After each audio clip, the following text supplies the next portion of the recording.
Harry champing at the bit to reassume royal duty due to having cold feet under William's threat. On Monday evening, the monarch urged world leaders to protect the planet for our children and our children's children in a speech delivered remotely. The 95-year-old was due to address the conference in person, but cancelled following advice from doctors. Still, her words were keenly observed by royal fans and climate change activists alike. Despite shining a light on the important issue, failing to mention the Duke of Sussex while lavishing praise on his older brother and father will not go unnoticed, body language expert Judy James claims.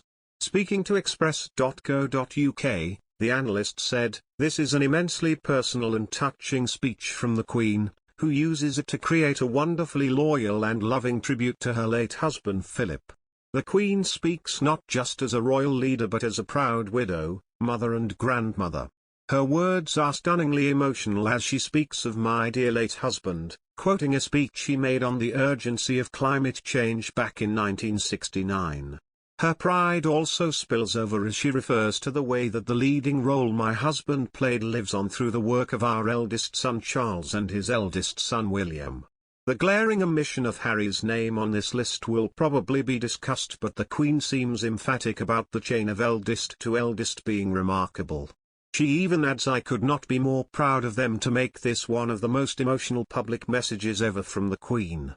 Following the Queen's recent overnight stay in hospital, and advice from her doctors to rest for at least 2 weeks, it's likely that Her Majesty will start to slow down on her royal duties in the coming weeks and months, particularly as we head towards her Platinum Jubilee next year, which will undoubtedly be an incredibly busy time for the monarch. With that in mind, the question as to who will take her place at official events and public appearances has been on the lips of many royal experts as of late. Although the decision to delegate duties falls to the Queen, and so she may decide not to pass over any duties at all, it's likely that some of her more arduous obligations will be handed down to younger royals. In fact, by law, should the Queen be temporarily unable to carry out her duties, whether that's due to illness or being out of the country, then her councillors of state can step in. The councillors are made up of the sovereign's spouse, which would have been the late Prince Philip, and the next 4 people in the line of succession, counting only those who are over the age of 21. These are Prince Charles, Prince William, Prince Harry, and Prince Andrew. Despite Harry opting to step down from senior royal duties last year with his wife, Meghan Markle, and making the transatlantic move to the US, he would still be required by law to act as a councillor of state. Similarly, Prince Andrew would also be required to take on the role, regardless of the fact he is no longer permitted to carry out his royal duties due to his connection to the Jeffrey Epstein controversy. If Prince Harry were to step in on behalf of the Queen, alongside his father and brother, there are still rules in place as to which duties he'd be allowed to take on.